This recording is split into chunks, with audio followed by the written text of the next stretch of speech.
جب فاروق اعظم گئے فتح بیت المقدس کے لیے تو آپ کے کرتے کو جو 36 پیوند لگے ہوئے، ظاہر بات ہے جب کیسر و کسرا بھی فتح ہوئے تو اوپر بیٹھنے والے حکمران نے جو کرتا پہنا ہوا تھا اس کو پیوند لگے ہوئے تھے، اور ایک ہی سواری لے کر مدینہ منورہ سے چلے اور اپنے غلام کو فرمایا کہ بھائی بیت المال کی سواری ہے تو دو تو ہم لے نہیں سکتے تیرے لیے علیحدہ، ہاں یہ ہو سکتا ہے کہ میں تجھے سوار کر کے پیدل خود چلوں گا، جب تو تھک جائے گا نا تو میں تجھے اوپر سوار کر دوں گا، پھر عمر اونٹ کی نکیل پکڑ کر پیدل چلے گا۔ باتیں کرتے ہیں اسلام کی۔ مدینے کی ریاست میں تو یہ ہوتا تھا، ہاں جی، مدینے کی ریاست میں تو کشکول پکڑ کر پوری دنیا سے نہیں مانگا جاتا تھا۔ اب وہ آ رہا ہے تو ہمیں ڈالر دے گا تو ایسے ہوگا، اب وہ آ رہا ہے تو ہمیں ڈالر، کون دیتا ہے؟ دینے کو منہ چاہیے، دینے والا ہے سچا۔ ہاں مجھے کوئی بتایا کہ مدینے کی ریاست میں کشکول پکڑا گیا، تو جب نہیں پتا مدینے کی ریاست کیسی تھی تو مدینے کی ریاست کا نام ہی نہ لو۔ حضرت فاروق اعظم کے زمانے میں نا آپ بازار جا رہے تھے تو ایک بندے نے کہا محمد نے یہ کیا، آپ رک گئے، فرمایا کیا بات ہے؟ انہوں نے کہا جی یہ جو لڑکا ہے نا اس نے یہ کام کیا، میں نے اس کو کہا۔ آپ نے اس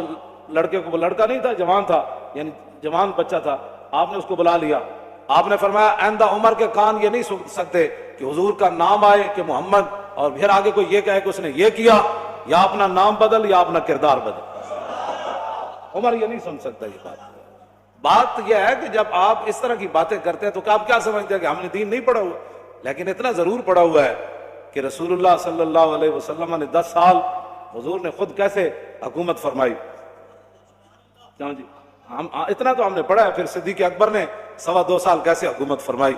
اور پھر حضرت فاروق اعظم نے 10 سال کیسے حکومت فرمائی، پھر عثمان غنی نے 12 سال پھر کیسے حکومت فرمائی، اور پھر حضرت مولا کائنات نے 5.5 سال یا 6 سال یا 5 سال حکومت کیسے فرمائی، پھر امام حسن نے 6 مہینے حکومت کیسے فرمائی، ہمیں یہ سارا کچھ پتہ ہے، اور اس کے بعد پھر حضرت امیر معاویہ نے کیسے حکومت فرمائی ہمیں پتہ ہے سارا، اتنا تو ہم نے پڑھا ہوا ہے۔ پھر عمر بن عبدالعزیز نے کیسے حکومت کی، بلکہ عمر بن عبدالعزیز کے بارے میں تو آتا ہے کہ آپ نے ایک بزرگوں کو اپنا جو ہے وہ نا سربراہ مقرر فرمایا، آپ نے فرمایا کہ جب بھی میں کوئی غلط بات کروں نا تو آپ نے میرے گریبان سے ایسے پکڑ کر کہنا ہے عمر کیا بات کر رہا ہے۔ یہاں تو لبیک کے نعرے پر ہضم نہیں ہو رہے، مدینے کی ریاست میں نا عمر بن عبدالعزیز نے خود بندہ رکھا ہوا تھا، فرمایا کہ عمر اگر غلط بات کرے نا تو نے عمر کے گریبان کو پکڑنا ہے اور پکڑ کر کہنا ہے عمر یہ کیا کام کر رہا ہے۔ حالانکہ عمر بن عبدالعزیز تو جو ہے وہ 5ویں خلیفہ راشد ہیں اہل سنت کے نزدیک، وہاں تو کوئی بات ہی نہیں، یہاں صرف مرن تقریر کیوں کی، اس پر پرچہ کٹ جاتا ہے۔ آپ نے محفل نعت کی ہے تو اس پر پرچہ کٹ گیا، آپ نے جو ہے وہ 11ویں شریف کی محفل کرنی ہے تو آپ کا پرچہ کٹ گیا، آپ نے اپنے ابا جان کا کل کرنا ہے تو سپیکر کی آواز باہر چلی گئی، تو یہ بھی کوئی بات ہے جو تم کر رہے ہو؟ تم کیا سمجھتے ہو کہ اس سے تمہاری غنڈہ گردی چل جائے گی؟ پاکستان تمہاری غنڈہ گردی کے لیے نہیں بنا، پاکستان رسول اللہ کے دین کو تخت پر لانے کے لیے بنا۔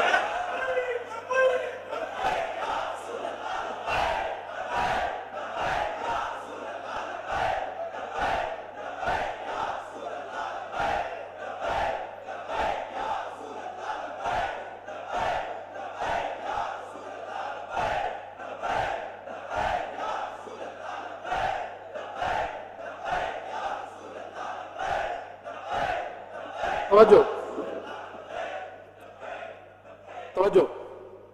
مدینہ پاک میں لوگ چوراہوں پر لوگوں کے گھوڑوں کے سم نہیں صاف کرتے تھے کہ جناب 2 روپے دے جاؤ جی تھوڑے گھوڑا میں جی اشارے تے بچیاں بچے کھڑے ہوتے ہیں شیشہ صاف کرنے واسطے، انہوں دی روٹی دا اور ذریعہ ہی کوئی نہیں۔ میں نہیں پڑھیا کہ مدینہ پاک کوئی اس طرح بندہ منگدا ہوگا، نہیں منگدا، جنہیں کوئی ہے سن بھی صحیح نا پیسے لین دے مستحق۔ حضرت حکیم بن نظام حضرت خدیجہ الکبریٰ رضی اللہ تعالی عنہا کے یہ بھتیجے ہیں، سگی پھپھی ہیں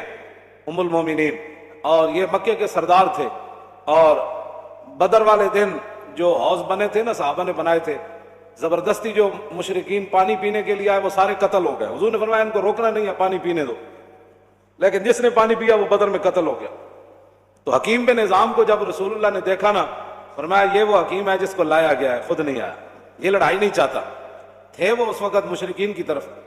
انہوں نے بھی حوض سے پانی پیا زبردستی، بعد میں قتل نہیں ہوئے، تو بعد میں جب زندگی میں قسم اٹھاتے تھے نا وہ کہتے تھے لا والذی نجانی یوم بدر، اس رب دی قسم ہے جنہیں بدر والے دن میں نو بچا لیا سی۔ حکیم بن نظام بعد میں مسلمان ہو گئے، مکے کے سردار تھے،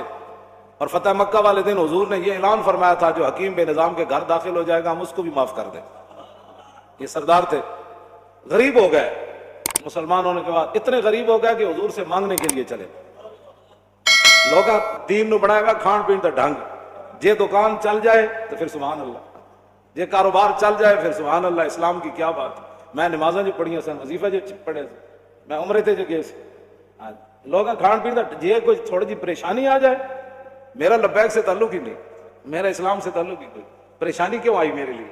اب ایک سردار ہو مکے کا پھر غریب ہو جائے، پھر اتنا غریب ہو جائے کہ حضور سے مانگنے کے لیے چلے، تو عقل میں آتی ہے کہ حکیم بن نظام تے نہیں کیا حضور اسی حالت کفر تے سرداریاں کیتیاں، جدو مسلمان ہوئے تے منگن تے آ گئے۔ آج یہی مسلمانوں کو بات کھا گئی، جس کے پاس 4 ٹکے ہیں وہ غریب آدمی کو سمجھتا ہے ان کا کام ہے حضور کی عزت کے لیے کام کرنا، میرا کام تو ہے پلاٹ بنانا، میرا کام تو ہے گاڑیاں چلانا، میرا کام تو ہے جناب بڑی بڑی پراپرٹی خریدنا، میرا کام تو ہے مربے خریدنا، میرا کام ہے حضور کی عزت پر پیرا۔ لوگوں نے یہی بنایا، وہ سمجھتے ہیں غریبوں کا یہ کام ہے، ہم تو آئے ہیں کمانے کے لیے، ہم تو آئے عیاشیاں کرنے کے لیے۔ کوئی بات نہیں، آنکھ بند ہونے کی دیر ہے، قبر ایک کو جہی بننی سارے تھی تے آنا بھی اتھے رسول اللہ نے، بس بات ختم۔ حکیم بن نظام آ گئے، حضور نے فرمایا حکیم یہ دنیا کا مال بڑا سرسبز اور شاداب ہے، فرمایا یہ بڑا خطرناک ہے، مانگا نہ کر۔ کہنے لگا حضور بس اب بات ختم ہو۔ میں بتانے لگا وہ مدینے کی ریاست میں کیا ہوتا تھا، یہ اصل میں بات یہ کرنے لگا۔ حضرت فاروق اعظم کے زمانے میں کیسر اور کسرا فتح ہوا، مال غنیمت آیا، او صحابہ کو اتنا بڑا بڑا مال ملا۔ حکیم بن نظام کو بلایا حضرت عمر نے، فرمایا بھائی یہ آپ کا حصہ بنتا ہے۔ فرمایا میں نے حضور سے وعدہ کیا تھا کسی سے اب نہیں لینا۔ پھر حضرت عمر نے آسمان کی طرف دیکھ کر کہا یا اللہ گواہ رہنا، قیامت والے دن یہ نہ ہو کہ حکیم بن نظام کا مجھ سے پوچھ ہو جائے میں لوگ اس کو دے رہا ہوں یہ لینے سے انکار کر رہا ہے، تیرے غلاموں کا نقش قدم ہے رائے خدا، وہ کیا بیک سکے یہ جو سراغ لے کے چلے۔ مٹایا کیسر و کسرا کے استبداد کو جس نے، وہ کیا تھا؟ زور حیدر فقر بوذر۔ میں بوذر کی فقر کی بھی میں اصل بات مدینہ کی ریاست میں حضرت حکیم بن نظام اپنا حصہ بھی نہیں لے رہے تھے، مدینے کی ریاست میں تو جو اپنا حق تھا وہ بھی کوئی نہیں لیتا، اور یہاں تو اوپر سے لے کر نیچے تک جو لوٹ مار شروع ہے، اس کو بند کرو نا۔ تو پھر کہو جی ملک دے حالات بھی صحیح ہو جان، انج نہیں ہو سکتا۔ ملک دے حالات اس ویلے صحیح ہون گے جد عمر بن عبدالعزیز دی طرح جدو بیمار ہوئے تے انہاں دے جڑے سالے سن وہ ملن آئے تو اپنی ہمشیرہ نو کہنے لگے، وہ بادشاہ دے بیٹے سن، آپ دی بیوی بھی بادشاہ دی تھی سی، اپنی ہمشیرہ نو علیحدہ کر کے کیا کہ ساری دنیا ملن آ رہی بھی ماز کرسی دا رستے عمر بن عبدالعزیز نو تے کم از کم دے کپڑے دے بدل دے، سارے وزیر مشیر آ رہے نے ملن، تے آپ دی بیوی نے اپنے برا نو کیا کہ کتھوں بدلاں، ایک کو تے سوٹ ہے، جس ویلے حکمران ایک کو سوٹ پاوے نا تے وزیر مشیر بھی ملن آ رہے عمن، کیوں جی؟ تو پھر 8 صوبے میں جو زکات پھر واپس آندی، پھر 8 صوبے جو زکات عمر بن عبدالعزیز دے زمانے زکات لینے والا کوئی نہیں سی، 8 صوبے دے گورنر نے لکھ دیتا ہے تے زکات لینے والا ہی کوئی تے جس ویلے ہر بندہ عیاش ہوئے، ہر بندہ جناب 20 قسم دے کھانے کھانا ہوئے، ہر بندہ دوسرے دے مال تے نظر رکھنا ہوئے۔